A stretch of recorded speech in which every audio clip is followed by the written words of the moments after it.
Imagínate a un chico joven tocando el clavicordio a escondidas por la noche en el desván de su casa, por miedo a que su padre lo descubra.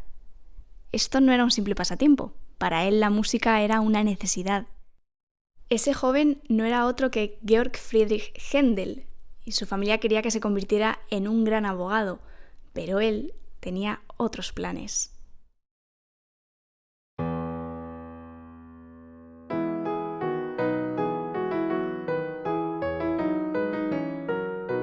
Händel nació en Alemania en 1685, una fecha que si ya has escuchado los anteriores episodios, es posible que te suene. Y fue uno de esos artistas incomprendidos por su familia. Su padre era cirujano barbero y según cuenta uno de sus biógrafos, Händel había descubierto tan fuerte propensión por la música que su padre, que siempre había deseado que se dedicara al estudio del derecho civil, tuvo razones para alarmarse. Le prohibió estrictamente que jugueteara con cualquier instrumento musical. Pero Händel encontró medios para conseguir un pequeño clavicordio que transportó en privado a una habitación en la parte superior de la casa. Se escapaba a esta sala constantemente cuando la familia estaba durmiendo. Sin embargo, gracias a Dios, esta situación no duró eternamente. Händel tuvo la oportunidad de tocar un órgano delante de su padre y del duque Juan Adolfo I, y entre el duque y el mismo Händel convencieron a su padre para que le dejara recibir clases de composición. Su padre accedió, pero con la condición de que empezara a estudiar Derecho. Y así lo hizo. A los 17 años empezó a estudiar Derecho y compaginó esta carrera con un puesto como organista. Pero cuando uno hace las cosas por obligación y sin interés y pasión, pues pasa lo que pasa. Händel solo duró unos meses estudiando Derecho y fue un valiente que viajó a Hamburgo, donde empezó su carrera musical. Allí conoció a muchísimos compositores importantes de la época y compuso sus 2 primeras óperas, que fueron un éxito rotundo. Después de este éxito, Händel fue invitado por Fernando de Medici a Florencia, porque este Medici quería que la ciudad de Florencia fuera la capital de la música de Italia, y empezó a llamar a compositores de todas partes. Allí, Händel entró por primera vez en contacto con la ópera italiana, que luego heredaron Verdi, Puccini, Rossini y todos estos grandes. Y es que aunque Händel era alemán, la mayoría de las 42 óperas que compuso están escritas en italiano.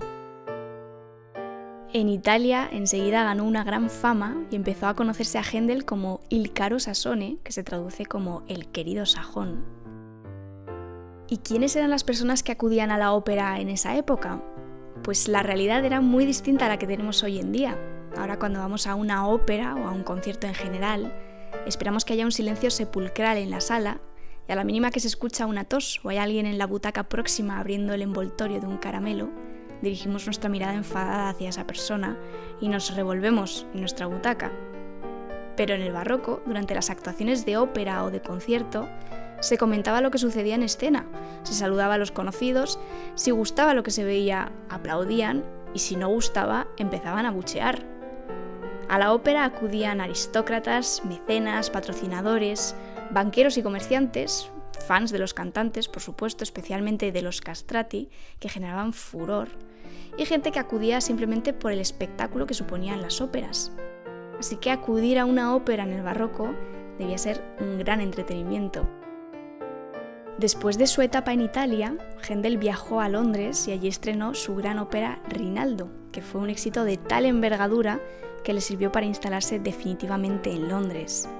Es más, en 1727 se hizo ciudadano británico y los ingleses presumen mucho de esto, pero que no te engañen, Händel era alemán. Rinaldo es una ópera basada en el poema épico Jerusalén liberada de un autor que se llama Torquato Tasso. Y te cuento un poco de qué va, pero presta atención para no hacerte un lío con los nombres. Rinaldo se ambienta en la primera cruzada y la ópera, como prácticamente todas las óperas, mezcla historia, amor, magia. El protagonista se llama Rinaldo y es un caballero cristiano que lucha por liberar a Jerusalén de los sarracenos, que eran los musulmanes. Pero la historia no es solo de guerra. La historia gira en torno al amor entre Rinaldo y Almirena, que es la hija de un general. El conflicto surge cuando Argante, el rey de los sarracenos, y su aliada, la hechicera Armida, intentan derrotar a los cristianos y secuestran a Almirena. Y aquí viene lo bueno. Durante este secuestro, Almirena canta un aria de ópera. Y probablemente el momento en el que se cantaban estas arias de ópera eran los únicos momentos en los que se mantenía un silencio pleno en la sala, porque todo el mundo estaba expectante por ver qué se iba a cantar. ¿Y qué es un aria? Pues es una canción solista donde el personaje canta para expresar lo que siente o lo que piensa. Es como una pausa en la acción donde el personaje se detiene y dice: esto es lo que me pasa. Händel compuso para el personaje de Almirena una de las arias más bonitas que se han escrito en la historia de la música. La letra de este aria dice: deja que llore mi destino cruel y que suspire por la libertad. Que el dolor rompa estas cadenas de mis sufrimientos, al menos por piedad. Deja que llore mi destino cruel y que suspire por la libertad.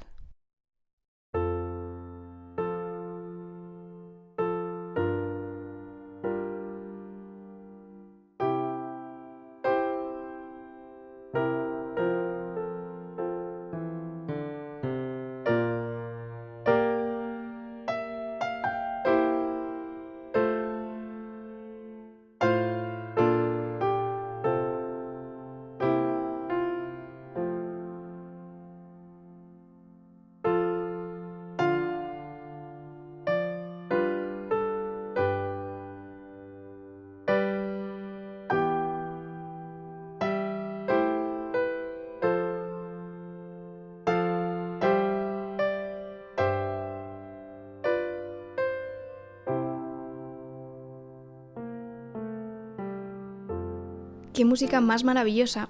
¿Y qué es lo que hace que tenga un efecto tan potente cuando la escuchamos? Händel sin duda era un genio de la composición y sabía perfectamente cómo generar un impacto emocional a través de su música. De hecho, se dice que Händel componía su música para el público y pensando en el público. Él era un artista y de eso no cabe duda, pero también era un empresario. Además de componer óperas, se encargaba de dirigir el King's Theatre de Haymarket y sabía que para sobrevivir y triunfar en el mundo competitivo de la ópera en Londres, tenía que atraer al público y emocionarlo. Para eso llamaba a los mejores cantantes y componía cuidadosamente su música y especialmente sus arias de ópera. Este aria, que se titula Lascia ch'io pianga o Déjame que llore, sin duda hace llorar a quien la canta y a quien la escucha. ¿Y cómo consigue esto Händel? Pues además de con una melodía sencilla pero preciosa, principalmente lo consigue con el ritmo pausado que hace que cada palabra sea importante. Este ritmo tan marcado es el ritmo de sarabanda, que es una danza barroca de origen español y que consiste en un compás de 3 partes en el que en lugar de acentuar la primera parte, se acentúa la segunda parte. Y gracias a acentuar esta segunda parte, Händel consigue trasladar a la música ese suspiro constante por la libertad. Es alucinante el poder que tiene la música, que es capaz de expresar lo que uno siente e incluso ir más allá de esto.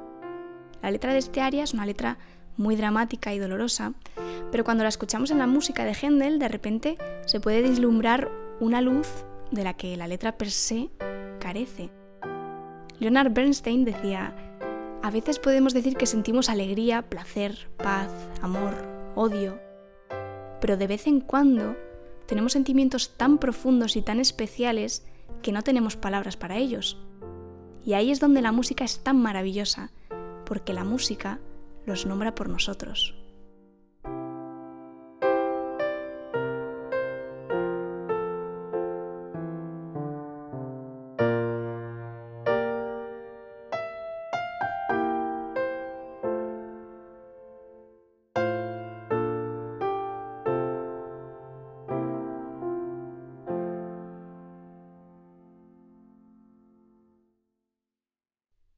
La vida de Händel era una vida muy ocupada. Imagínate componer óperas de 2, 3, 4 horas, dirigir el teatro, contratar a los cantantes, idear las programaciones, organizar los conciertos y encima tener que rivalizar con la competencia.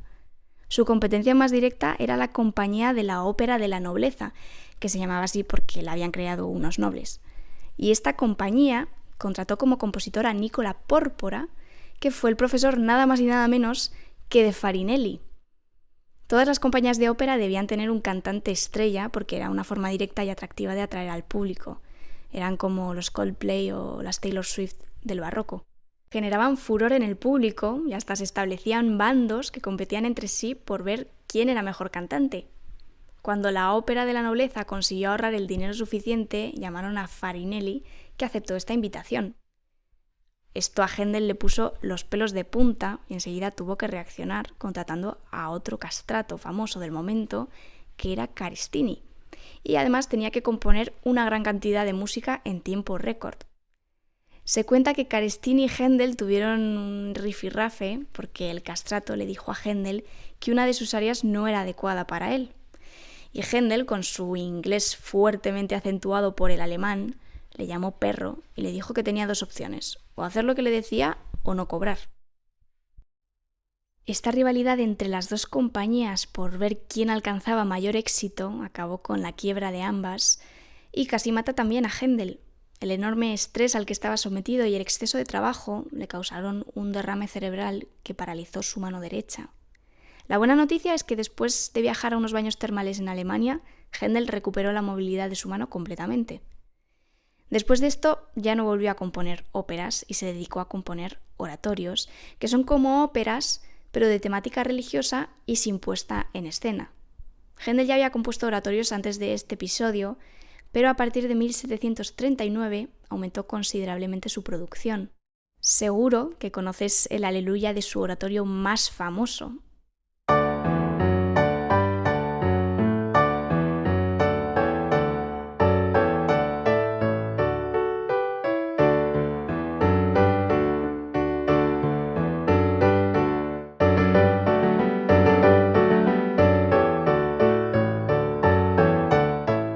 Händel compuso este oratorio, que se llama El Mesías, en 3 semanas y se dice que lo escribió impulsado por una intensa inspiración divina y que al escribir este Aleluya sintió como si todo el cielo se abriera ante sus ojos.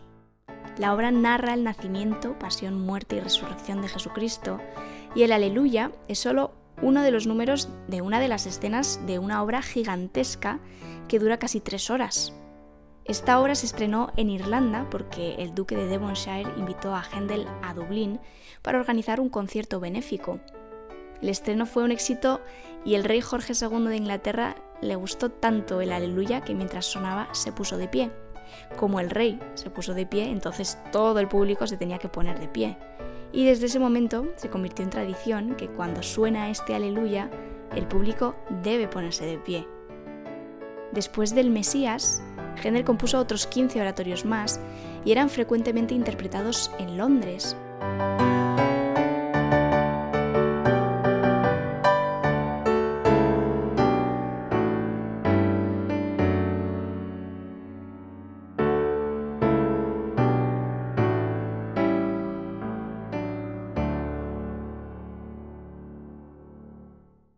Händel era una persona muy religiosa y se cuenta que él mismo escuchaba sus oratorios con devoción. Al final de su vida se quedó completamente ciego, pero vivió siempre rodeado de respeto y reconocimiento por su gran legado musical. Händel murió el Jueves Santo de 1759, cuando tenía 74 años, y aunque era alemán, fue enterrado con honores en la abadía de Westminster. Hoy, 266 años después, seguimos hablando de él y seguimos sintiéndonos fascinados cuando escuchamos e interpretamos su música.